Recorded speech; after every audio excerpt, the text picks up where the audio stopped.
E o filme Urbano e The Opening.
Hi.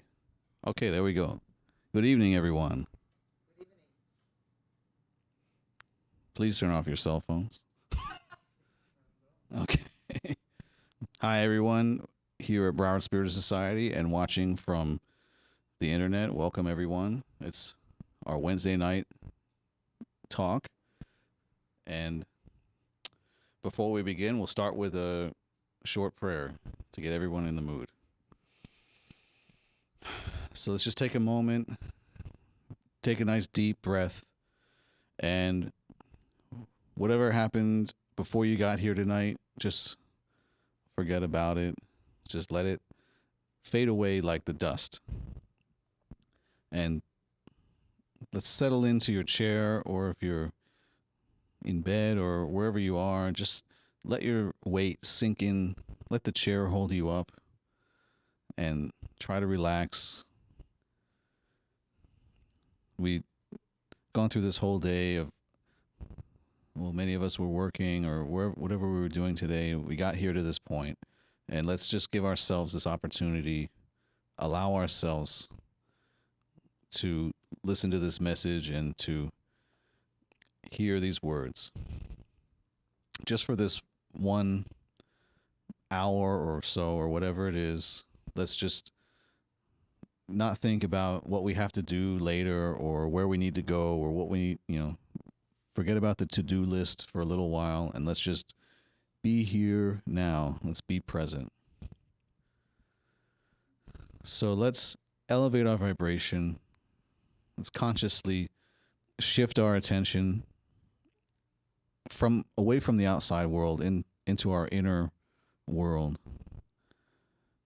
where we're focusing on our inner transformation, where our eyes are always focused towards the heavens, away from the things, the struggles of this material world. We're always focusing on the eternal world, the spiritual world. We want to ask the good spirits to be with us tonight, our guides, our mentors, the workers of the light and the workers of this spiritist house, to be here with us, to help guide us and motivate us, and help lead us towards the good at all times. We want to invite our Master Jesus to be here with us in our presence, that we can always look to Jesus as a guide, as the one who came here to show us the way, how to live and how to love how to put the needs of others ahead of our own wants and needs.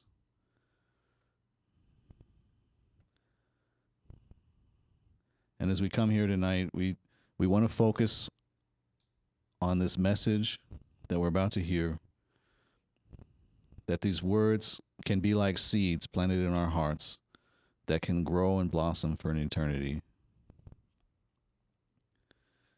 And that each day we can take one more step along this path of our own personal evolution as individuals and as brothers and sisters here on planet Earth. That we focus on changing ourselves in the hopes that we can change the world and make the world a better place.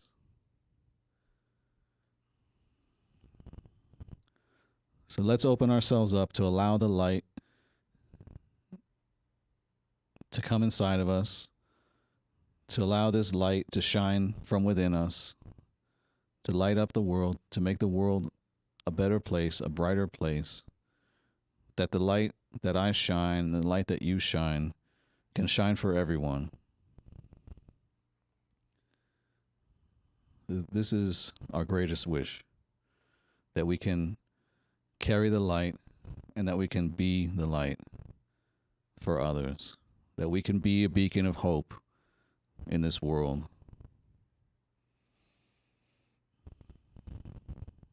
So we thank you, Master Jesus, for being with us, for showing us the way. We thank the good spirits for their presence in this work we're undertaking tonight.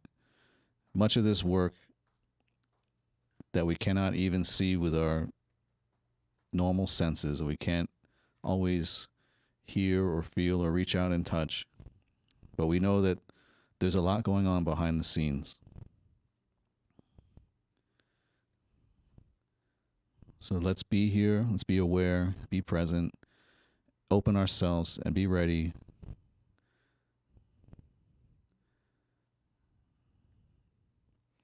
Give us the eyes to see, give us the ears to hear, and give us the hearts to speak. With that, we ask for permission to begin our work this evening. So be it.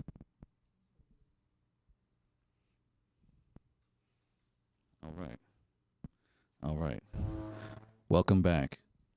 So tonight we have our special guest, Yonara Rocha, here to talk about the power of humility, which I don't want to take all the credit for teaching her everything about this one, but, So, yeah. So take it away, Yonara.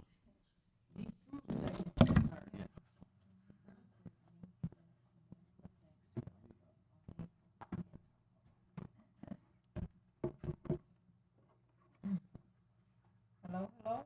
Can you hear me? Yes or no? A little bit. Could be higher. Yeah. Oh, yeah. Now it is. Good evening, everyone. Hello. How are you? Welcome. So today we're going to talk about the power of humility. How do I come up with this topic? I was thinking about what it is to be humble, in a world. And I was just, reflecting upon actually of being humble. And then I realized myself that how powerful this could be. When you are humble, you become very powerful in a way.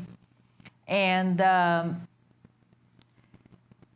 then when I look at Google, to try to find out about this, I saw there was a book that is called The Power of Humility, that it's actually a thing that the psychologists today are studying, and they are realizing how important it is to be humble. And when you're thinking about this, you think that the powerful person, the powerful people in the world, they're usually very arrogant, right? But sometimes we forget that the person is really powerful or not. This has to do with within and how you feel on the inside. So study says, and I can ask every one of you, and you probably will agree with me, that people that are the happiest in the world are the humble people, the one that you can call themselves humble. Now, the biggest challenge that we have and the biggest problems that we have is that we are all think that we are humble. So, yes, that makes it difficult to grow on a subject when you are already assuming that, no, I'm a humble person. Are you? You know? Are you really a humble person? And it's difficult because when you are not humble, now I'm going to ask you, are you arrogant? Are you? Yeah. Yes. That's one of the most important things. And sometimes we have really to search within to see if we are saying that we are arrogant just because it's the right answer, or if I really think that I'm such an arrogant person, you know, because we need to, everything that we want to fix it, that we want to do better, we have first to see in us without any judgment. That's the biggest number one thing. You know, I can look for the things that needs to be transformed within. I need to look at the perspective that I have on the world in a different way. But first, I need to really see myself the way it is. So, one of a few things that we have that we can, that we can talk about is that humility allows people to be open to the possibility of making a mistakes. Now, how do you feel when you make a mistake? You don't have to answer. Just think about it. How do you feel when you make a mistake? And I'm not asking you, remember, how you react when you make a mistake. Because reaction has nothing to do with how you really feeling inside. Because some people are very reactive, you know, and they will show you right away. When they make a mistake, they're going to say, for an example, it was not my fault, it's your fault. You're the one who provoked that. You're the one who made me do what I did. That's reactive, you know? And some people will not say a word, anything. They won't say a word, they won't say anything. But they're still having guilt, you know, number one, or blaming still. Even though if we don't react, we still feel. So if we wanted to find out, and if we really are serious on getting to know ourselves, we need to evaluate ourselves, not the way we react, not the way we talk, but the way we feel. Okay? So with that, I'm going to ask you again. How do you feel when you make a mistake? Do you remember? Okay? So from that, we can measure how do we feel when we make a mistake. We're going to realize that we're not that humble, because humility allows people to be open to the possibility of making mistakes. Because in this world here, we're all going to make mistakes. And it's not only one mistake. And I'm so tired of saying that, and at the same time, I'm talking to myself that when I make a mistake, I have a hard time by. What is wrong with me? You know? And it says that everybody makes a mistake. Everybody says that, right? So when somebody makes a mistake, we're going to say, oh, Anna, don't you worry. We all make mistakes.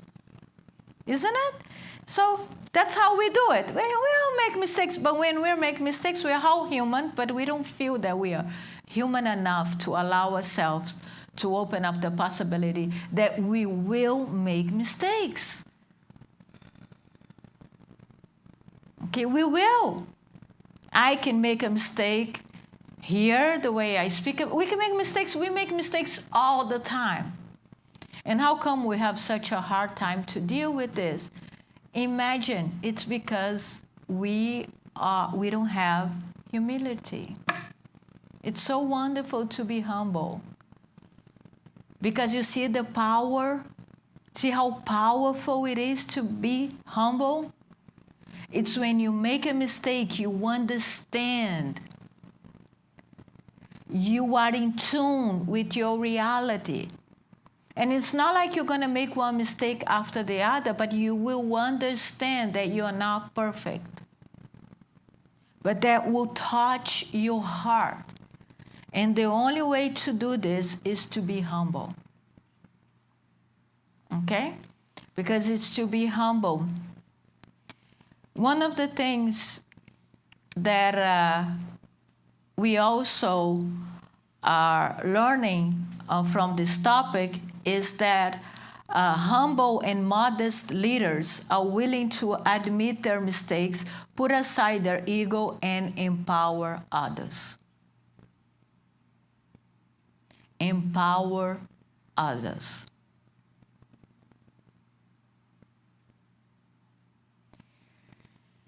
So, number one rule is if we can actually live our lives, okay, knowing that we don't need to look up to anybody, and we also don't need to look down to anybody.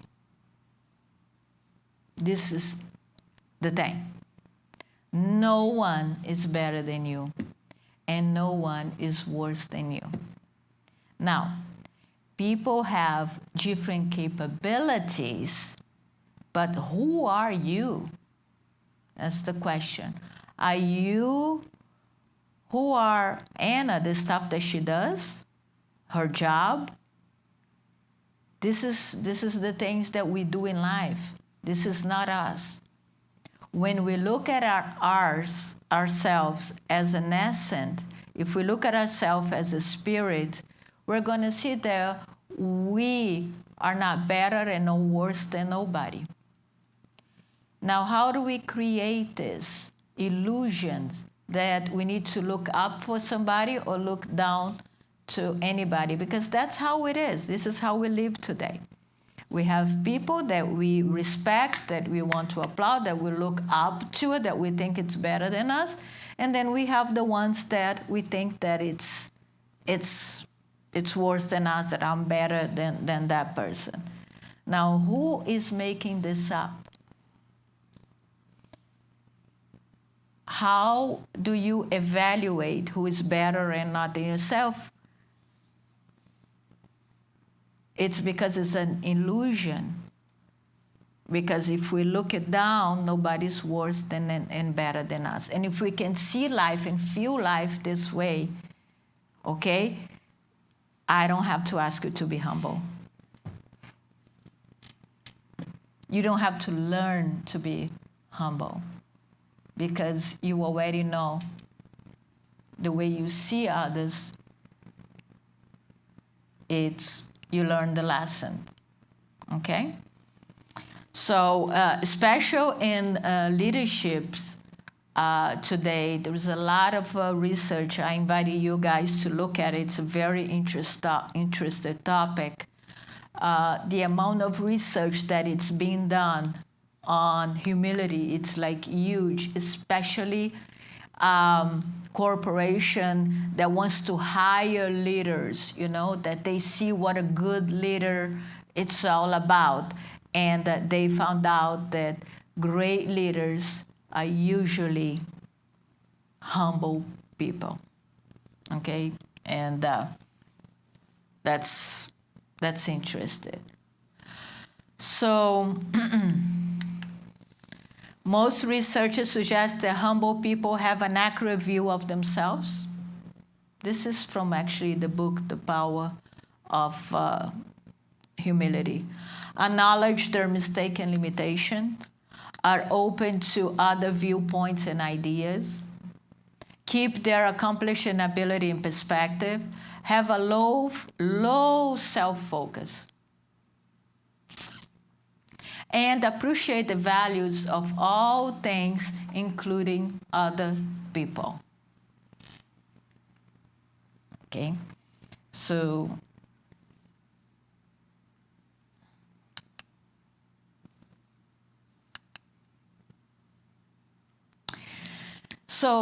I was reading an article about this on the Psychologist today, and there was this guy that wrote this article that he was saying that he was seeking for that one thing that would describe a humble person. You know, because he was saying, okay, I read others, researchers, and they're all saying that for the humble person, it needs to be this, that. No, I want to narrow, okay, to one spot only, and how we can identify people that are humble, okay? And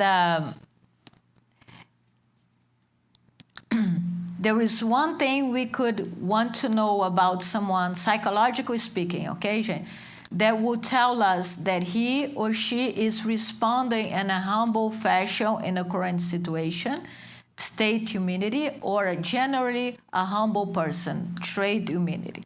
So what is that one thing, okay? Because there is two things that we need to think about it. The one that is the responding in a humble fashion way, okay? We might think that we're humble until we react to a situation, okay?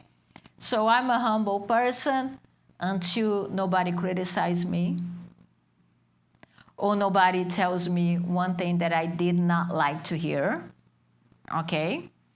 So there is the way I react. Also, we can react humble to a situation. So what does this mean? So if you criticize me, I'm not going to go crazy, or I'm not going to feel terrible about myself. I'm going to respond in a humble way, okay? Or I can have a humble personality, okay? Some people think that, like I said in the beginning, they think they're humble, but they react arrogant to any situation, even on traffic, okay? So humble, react humble, okay?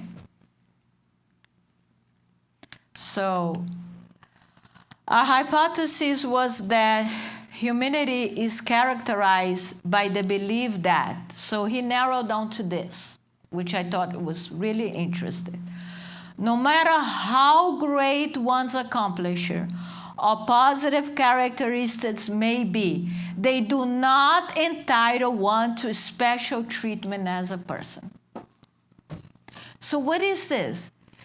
It's like this. So when you do something for me and then I don't respond to your text, you know, for some reason I didn't answer your text.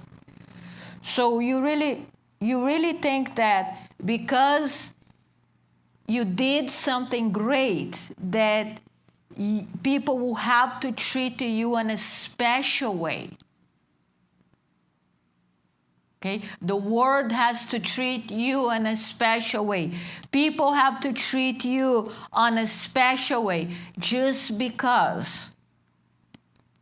So when the person is humble, okay, no matter of the great accomplishment that they accomplish in the world, they don't think that you need to treat them differently. That's a humble person right there. So I'll give an example. For an example, a renowned actor may know that he is exceptionally skilled, have a highly successful career, receive many awards, and be adored by millions of fans, but do not believe that he should be treated especially overwhelmed as a person because of his exceptional ability and accomplishments. You guys get it? So it's not because someone have great accomplishments that they have this need to be treated as special and different than everybody else. Okay? So it is so important to be humble, because when we do this becomes one of the things that we're all so good at it is to be a victim of any situation. Because if Nachi doesn't treat me as a special person, I get upset.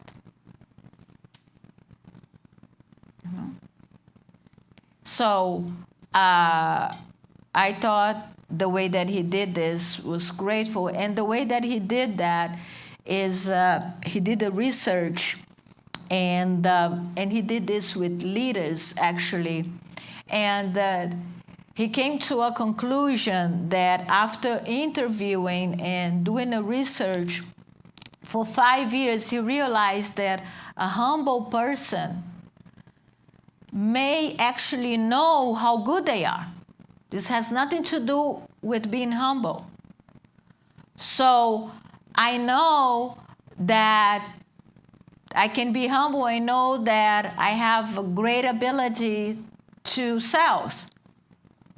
Okay? I don't have to lie and say, I'm a terrible salesperson if I'm a good salesperson. If anything that I do good, a humble person might recognize their abilities. But at the same time, you think, but I don't need to be treated as a special person. They don't have the need to be special. As a matter of fact, that is something that we should never tell people. You're not special. I'm not special. No one is special. We are unique. That is a good way to put it. Because at the moment that I think that I'm special, I'm in trouble.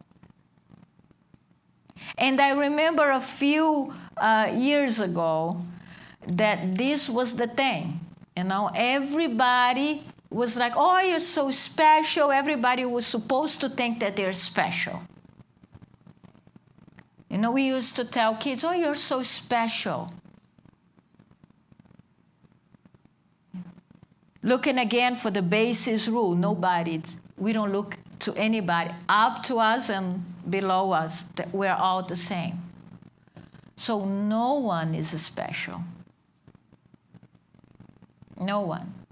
And some people will develop the need to be special. And that is tragic. Tragic, tragic, tragic. And we just need to be careful, to expect others to treat us as we are special. So humility is an attitude of spiritual modesty that comes from understanding our place in a larger order of things. It entails not taking our desired success or failings too seriously. There is a problem when we think that we are successful. Success, has that I'm successful because I'm special. It has nothing to do with this. So a spiritual modesty that comes from understanding our place in a larger order of things. Okay?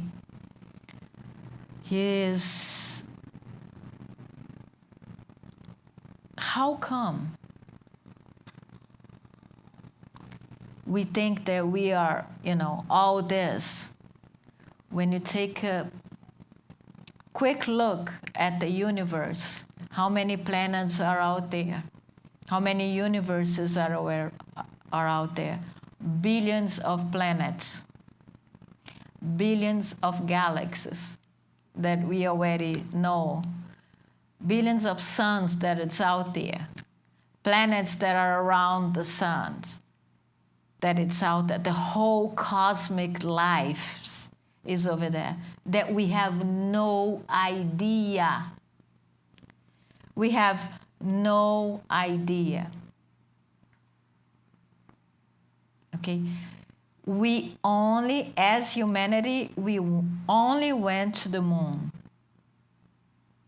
Now, if you look at the moon, it's the closest things to us. As human, we only explored the moon. Nothing more.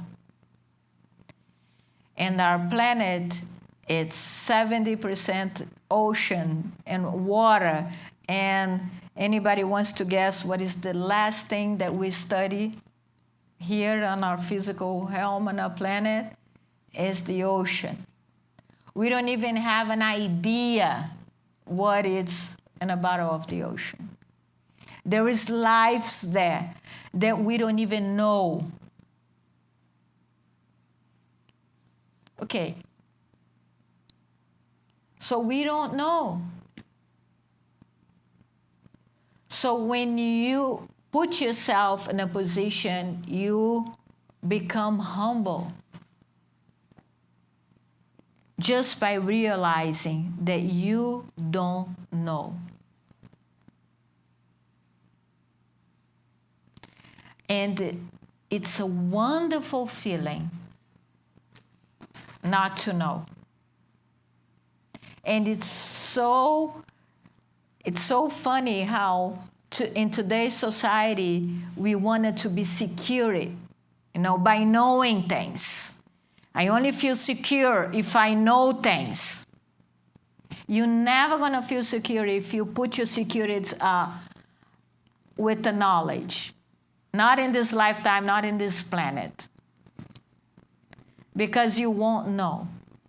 No matter how hard you study, you're not going to know everything. Okay? So there is a big problem when we think we know. And this is the next thing we're going to say. The Greek philosopher Socrates held that wisdom is above all, knowing what we don't know. There is things that we know, and there's things that we know that we don't know, and there is things that we don't know that we don't know.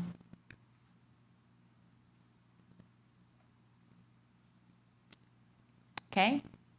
And that's life. It's just the way it is.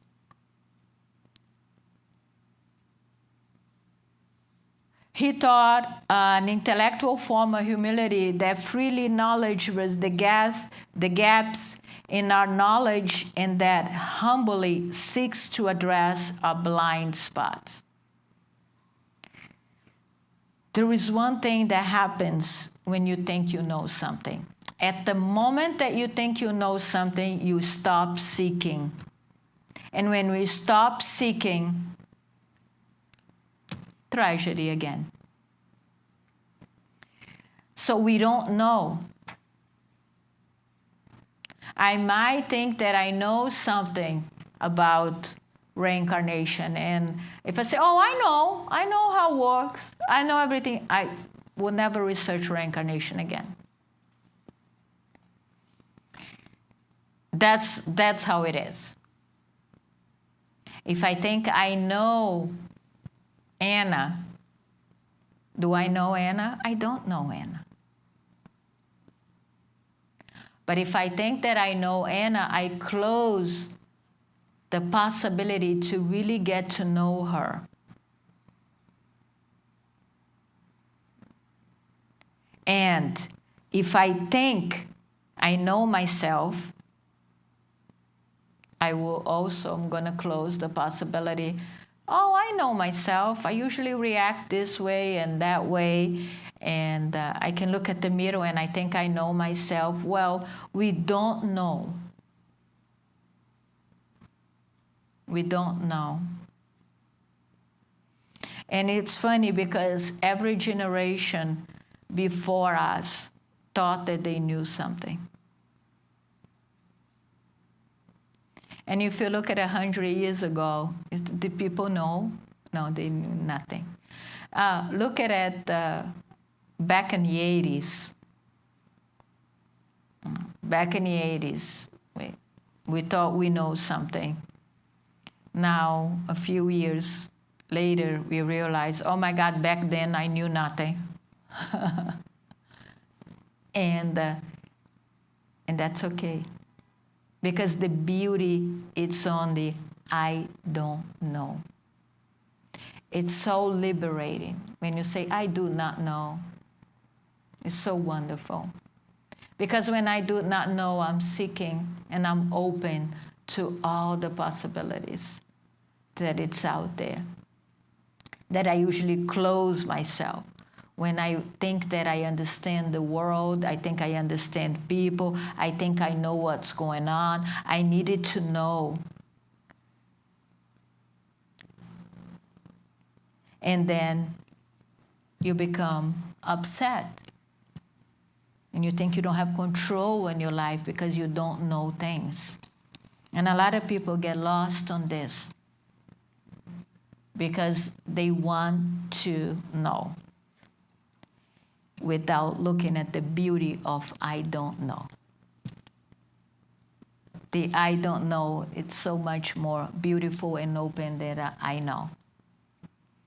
And we're only going to know things, really. And I can look at for you and I can give you a simple example. Look at the water. Do you know water? You don't. You know what it's composed of. H2O. It's water. I know if I'm thirsty, I can drink water. But do I really know water? No, I don't. No one knows. So we don't know. And it's okay. Okay? We're seeking. We're seeking. Seeking, seeking, seeking. So I'm going to give it to you. After that, I hope I convince yourself that being humble is a wonderful thing. And we should all work towards that, right? Right? So, okay. Now I'm going to give you a few tips that you can do that will actually help you, okay? Most important thing, homework, most important thing is catching yourself and realize when you are not humble. Okay? All right. So the first one, a willingness to see ourselves truthfully. A willingness. I wanted to really see myself truthfully. I really want to get to know myself. Okay? Just because of Socrates says, and that's a big one, when you work on a self-knowledge, like when you work on yourself, the only way to do it is to become humble. Why? Because when you truthfully see yourself, you're going to see so many problems, so many things that you refuse to see it because you thought it was ugly. It's not ugly. It's just the way it is. And when you truly look at yourself, you need to be humble to actually see it. So this is an exercise. Okay? It's an exercise. And what is the biggest problems with humble? It's pride. So, okay, same energy. Pride, humility. Pride, humility. We just need to switch. So pride usually gives you a hard time to look at yourself. Because let me give you an example. If you think that, let me see one thing, envy. If you think envy is a horrible thing, you're going to have a hard time to actually look at yourself and find envy inside of you because you label that as an ugly thing and you want to look good on a picture out there. You want to look good on an image that you create that is not the real you, but it's something that you believe that you are. Okay? So you attach not to the real one, but to the image that you create. That is pride. So when you look at it to yourself, you're going to have a hard time because of pride. So that's why they use the word willingness, because you gotta want it.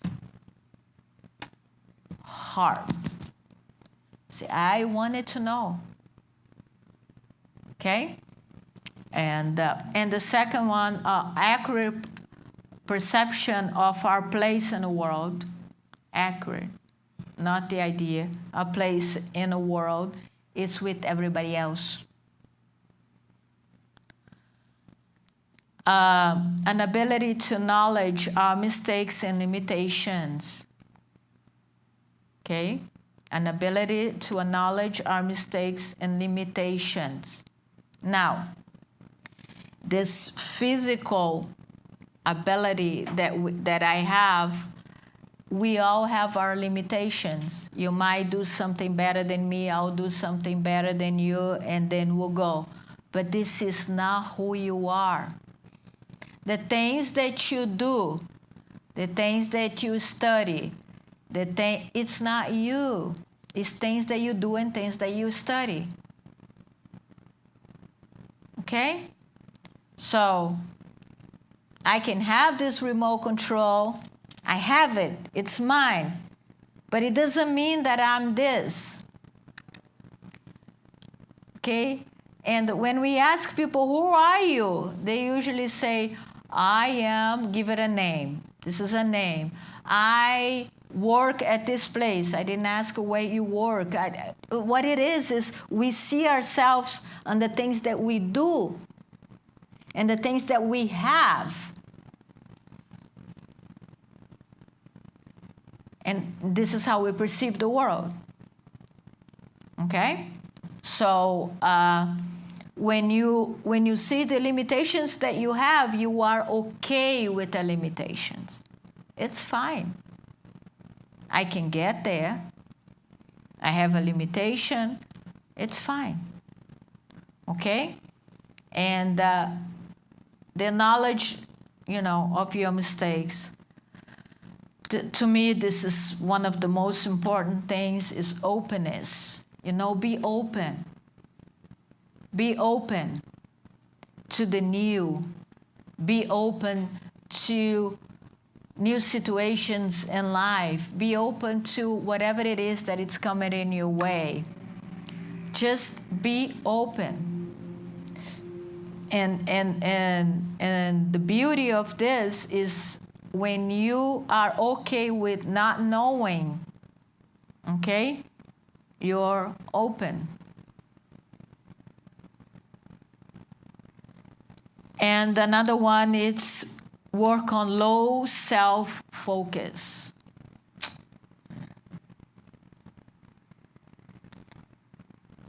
We focus on ourselves way too much.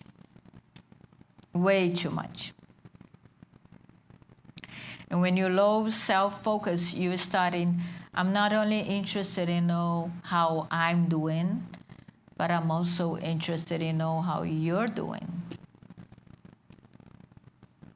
No, I don't have to be the one that shines all the time.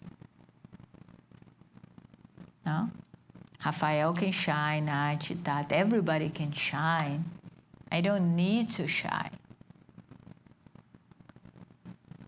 And do you realize how, if you wanted to shine, if you wanted to be special, how this can be a problem in your life? Because this will give something that it's called competition. Your approach to the world is to compete with others. And in order for me to have a great life, I need to feel better about myself and bad about other people.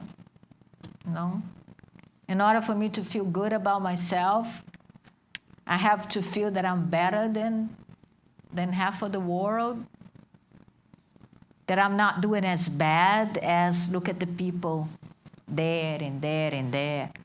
So this comparison, this competition, this is what society wants you to engage on it. But you can easily say no and live your life differently. The marketing out there is too strong. Too strong. The marketing to be the best on everything that you do. And this starts when we were young kids. Oh, she's so good at this. He's so wonderful. He can do this, he can do that. And then our parents, and we as a parents, we ended up teaching the kids that what they need to do is to be better. Now, isn't it this sad? In order for us to feel good about ourselves, we have to be better than other people? Because if we are not better than other people, we feel horrible? What kind of world is this? It's the world that we are creating.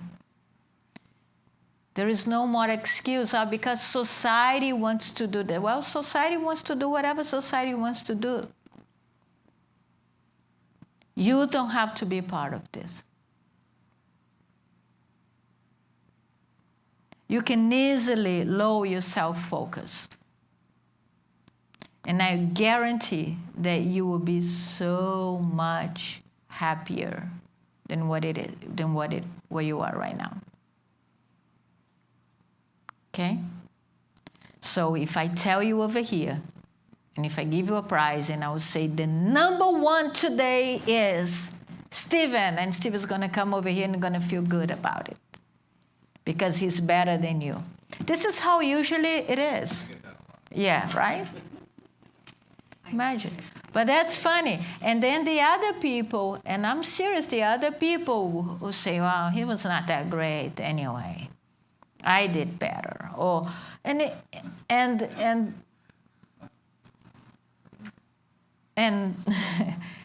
can you tell that we are in need for humility? Okay? We don't have to do this. We don't have to live that way.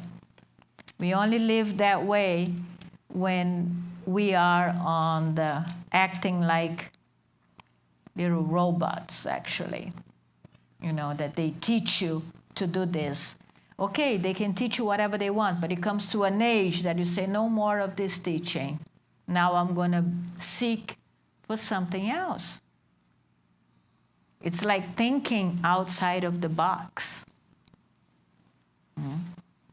Because we are the ones that are creating all this. And the last one is an appreciation of values of all things.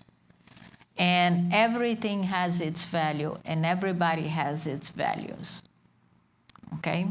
And this here, an appreciation, I want you to realize that this is an actual feeling. It's an experience.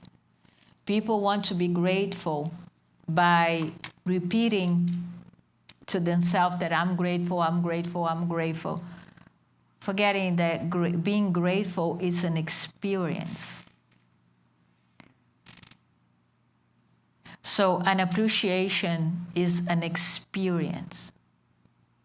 You don't appreciate anything if you don't feel like light and happy and joy. There is a difference by saying, I'm grateful. Because if I ask you all, you're going to say that you're pretty grateful for the job that you have, for the life that you have. I'm grateful. Grateful is an experience. Okay? Appreciation is an experience. It's just like someone does something for you that you appreciate so much that even tears comes out of your eyes. Because it is an experience. So we have to stop with putting in theory everything that we think we know. Because again, spirituality, it is an experience. You need to experience spirituality. It's not what you believe. It's not what you think it's right. It's an experience. Okay? You believe in God. You can do certain things. Nothing against that. But if you experience God, you will never forget that in your whole life. People don't have to teach you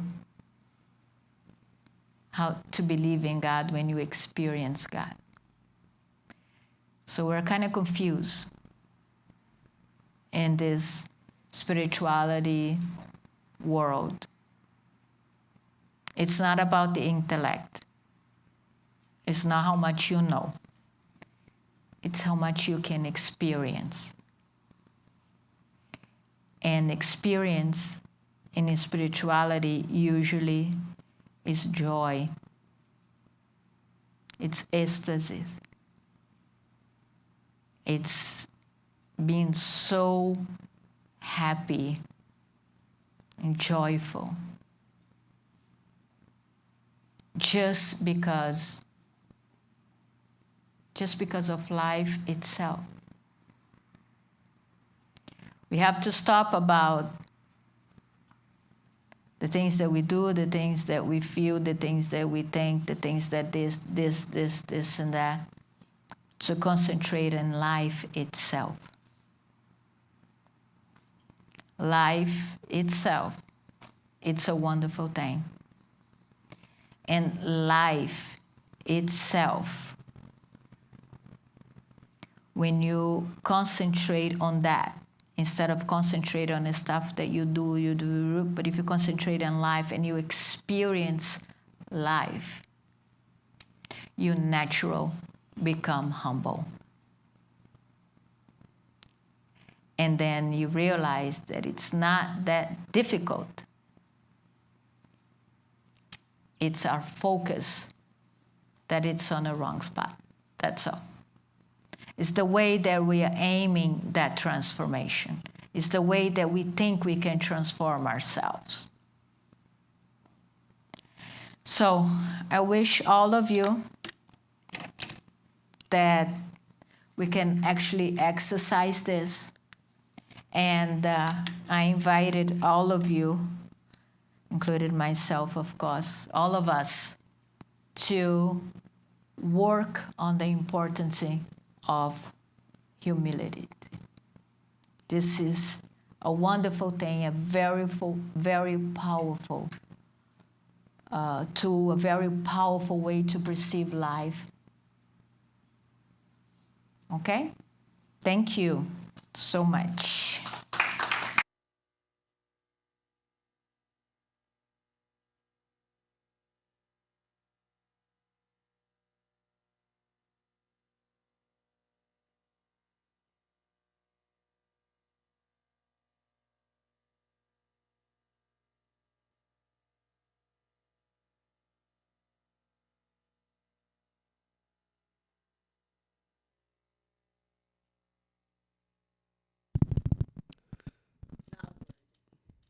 What? What are you laughing at? I didn't even say anything yet.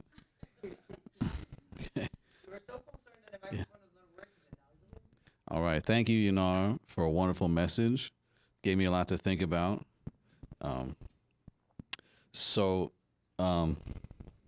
Yeah, I was just thinking about how I had a friend that used to say, like, humility is a funny thing. If you think you have it, you don't have it. If you don't think you have it, you probably do. It's just a saying. Don't think about it too much. But that was a great talk. And we don't really have like announcements, but we have some announcements. So here we're at Broward Spiritist Society. Our meetings are open again. Maybe not with the air quotes, but they're open. So we have meetings Monday nights at 8:00, which are in Portuguese, but we have translations for English. So people who don't speak Portuguese can come here and put on headphones, and you hear the English translation simultaneously during the lecture. We also have that on Saturday evenings at 6:30 p.m. And here Wednesday nights at 8 p.m. are all English all the time, most of the time. And our house is staying open through a couple of volunteer efforts, one of them being our kitchen. So on Saturday nights, we have a meal. So you have to, I want to say you have to be a member of our group, our WhatsApp group, and you'll get the announcements. And you make your reservations ahead of time and come on Saturday night and pick it up between 5:30 and 6, or before the lecture on Saturday night. We also have our monthly yard sale, which is the second Saturday of every month. We're always open for volunteers if people want to get involved and help out and help organize on the Friday before the second Saturday of the month, or come on the second Saturday of the month and at dawn and shop here. But otherwise, we always accepting donations all the time, and that's how we keep the doors open to this place, because we don't ask for membership fees or dues or anything like that. It's all done through charitable works, through volunteer work. Other than that, I want to say we're expecting to have some more announcements. Right now, the only thing that I know that's open is the Monday, Wednesday, and Saturday lectures. Pretty soon, we're going to start opening more things, but I'm not sure the exact dates yet, so we're just sort of holding out until we have more information on that. But pretty soon, we're going to start opening up some of the other activities of this house, the magnetism and things like that. So keep coming, and it gets better. So thank you so much. And so before we finish for tonight, we'll just do one more prayer to wrap things up. Oh yeah, we have magnetized water, right? Okay, so we have magnetized water. If you have water and you want it to be magnetized, just bring it up, put it on the table. You still have time.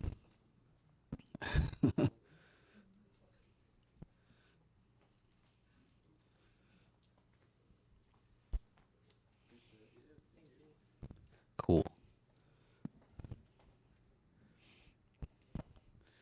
And well, we don't have.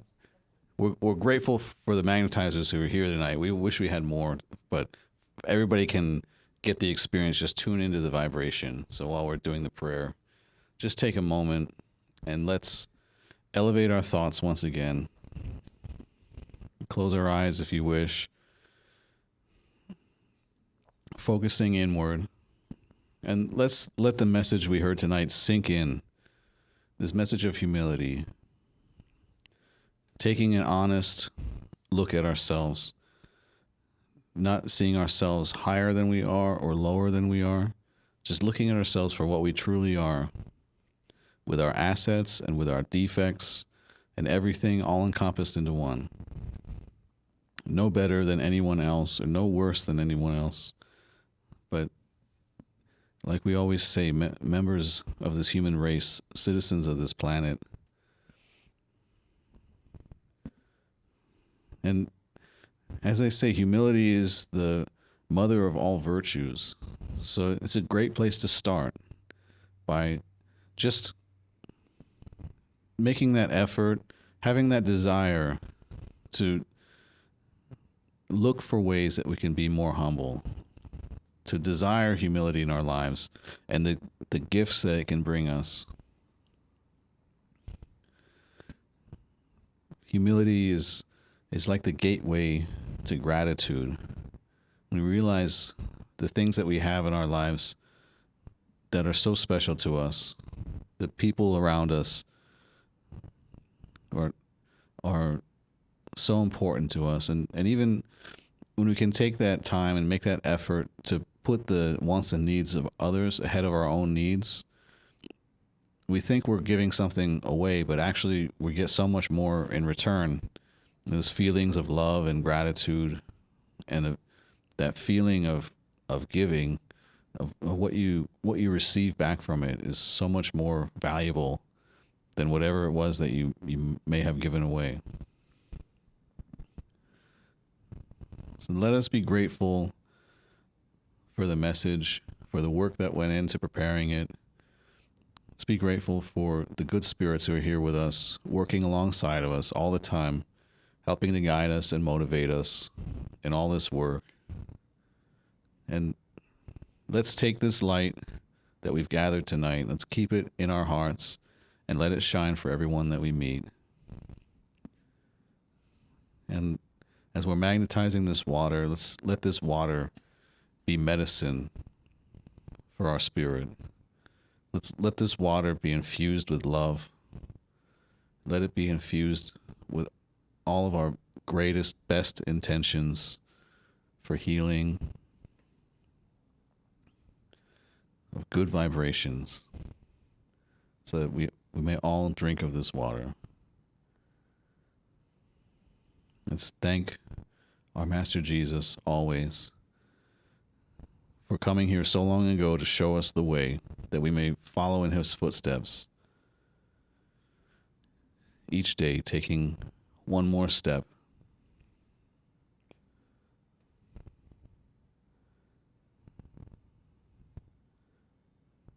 And with that, with these good feelings in our hearts, let's carry these feelings as we go home tonight, as we go on tomorrow, if we go to work or school or whatever activities we may be doing, that we can always carry this light with us, that we can always be examples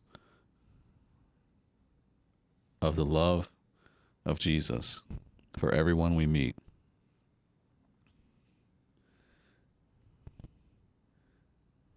Let us always be humble. Let us be gentle with each other. Let us always remember to forgive.